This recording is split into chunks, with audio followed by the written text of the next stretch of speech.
بسم اللہ الرحمن الرحیم۔ السلام علیکم ناظرین، آپ دیکھ رہے ہیں R.Q کریشنز اور میں ہوں آپ کا ہوسٹ راؤ قیوم سعید۔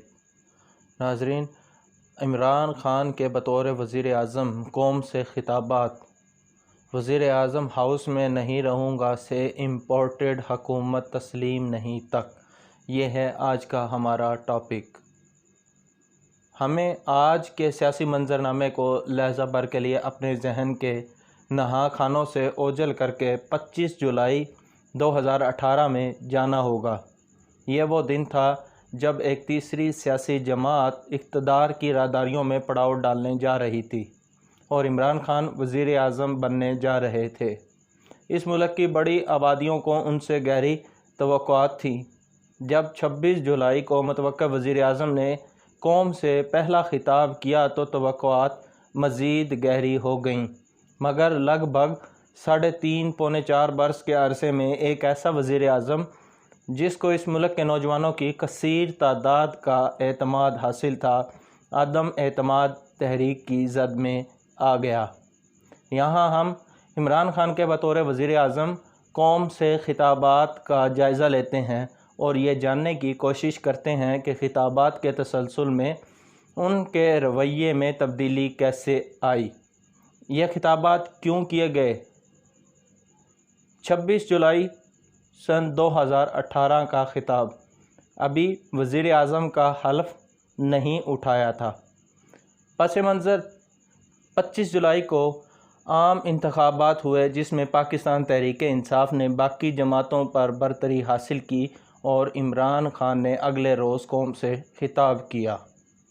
حوصلہ بلند، عزم پختہ تھا، لہجے میں جیت کی خوشی اور طمانینت تھی اور آگے کی طرف نظر تھی۔ اس خطاب کے اہم نکات وہ تھے کہ احتساب کا آغاز مجھ سے ہوگا، سادگی اختیار کروں گا، پاکستان کو ریاست مدینہ کی طرز پر فلاحی ریاست بناؤں گا، کمزور طبقات کو اوپر لاؤں گا، گورننس ٹھیک اور کرپشن کا خاتمہ کروں گا۔ انڈیا ایک قدم بڑھائے، ہم 2 قدم بڑھائیں گے۔ امریکہ کے ساتھ باہمی مفاد پر مبنی تعلقات کے خواہاں ہیں۔ پیسہ نوجوانوں پر لگائیں گے اور چین کی پالیسی جس میں 70 کروڑ لوگوں کو غربت سے نکالا گیا، اس سے استفادہ کریں گے۔ وزیر اعظم ہاؤس میں نہیں رہوں گا، کسی کو سیاسی انتقام کا نشانہ نہیں بنائیں گے۔ 19 اگست 2018 پس منظر تھا اس خطاب کا۔ 18 اگست 2018 کو عمران خان نے وزارت عظمیٰ کا حلف اٹھایا اور اگلے روز قوم سے خطاب کیا۔ بطور وزیر اعظم یہ ان کا پہلا خطاب تھا۔ اس خطاب کے اہم نکات تھے کہ کرپٹ لوگ نہیں بچ پائیں گے، لوٹا پیسہ باہر سے واپس لائیں گے، 50 لاکھ گھر اور جنوبی پنجاب صوبہ بنائیں گے، 2 ملازم رکھوں گا اور 2 ہی گاڑیاں، پنجاب پولیس کو ٹھیک کریں گے، پاکستان کو مدینہ جیسی ریاست بنائیں گے، کمزور طبقے کو اوپر لائیں گے، قوم گھبرائے نہیں۔ اپنے تیسرے خطاب جو کہ 7 ستمبر 2018 کو کیا گیا، اس کا پس منظر تھا کہ ان کا یہ خطاب ڈیموں کی تعمیر کے حوالے سے تھا۔ یہ وہ عرصہ تھا جب اس وقت کے chief justice of supreme court جناب ثاقب نثار صاحب ڈیموں کی تعمیر کے حوالے سے بہت متحرک تھے۔ یہ خطاب ڈیم کی تعمیر اور اس کی اہمیت کے حوالے سے مخصوص تھا اور ادھر ادھر کی باتوں سے اجتناب برتا گیا۔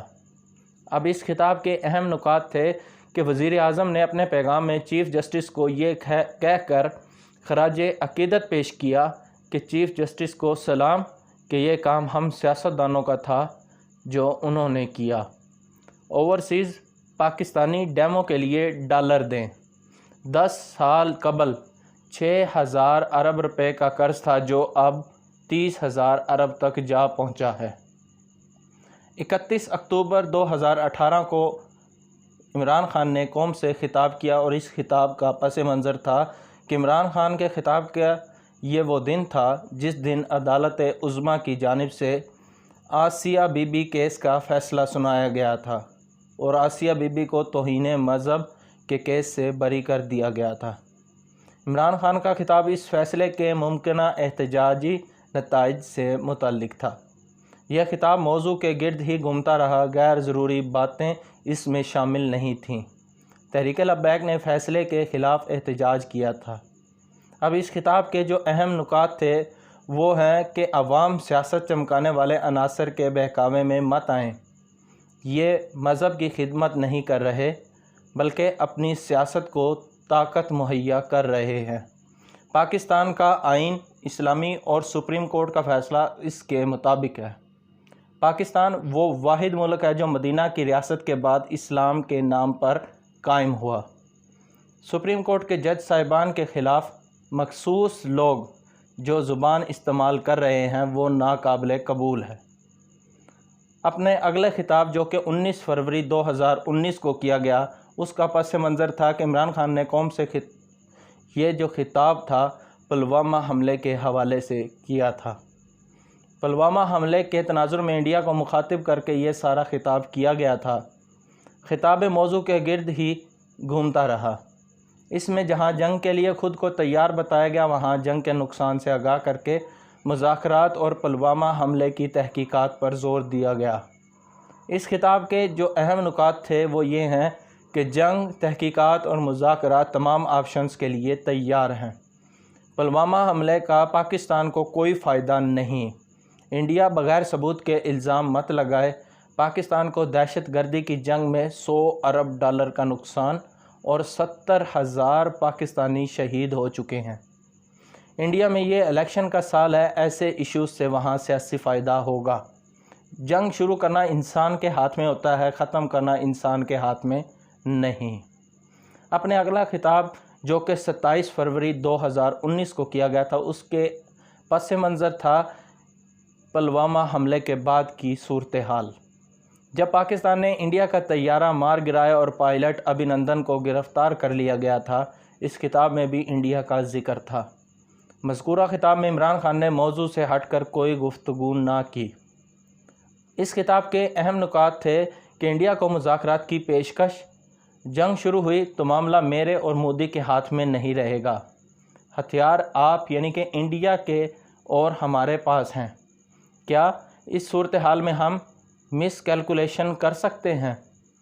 اپنے اگلے خطاب جو کہ 26 اگست 2019 کو کیا گیا تھا، اس کا پس منظر انڈیا کی جانب سے 5 اگست کو انڈیا کے زیر انتظام کشمیر کی خصوصی حیثیت کے خاتمے کے تناظر میں تھا۔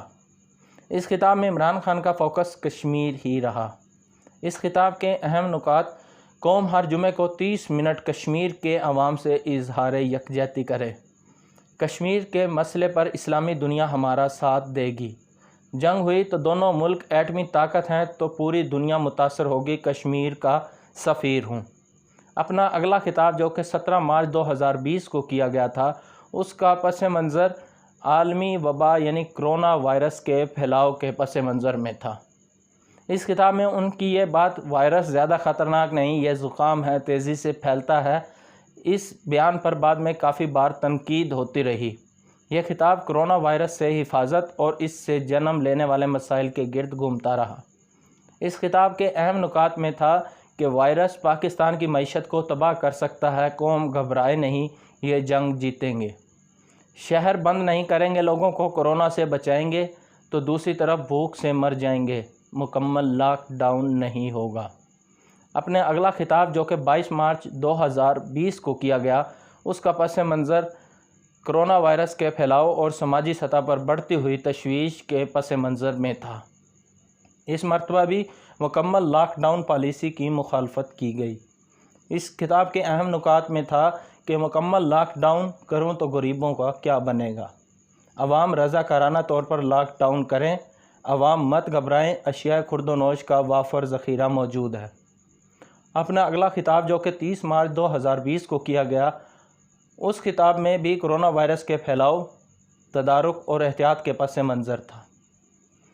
اس میں ٹائیگر فورس پر ذمہ داریاں ڈالی گئیں کہ وہ ہر شعبے میں شامل ہو کر وبا کی صورتحال پر قابو پانے میں مدد کرے۔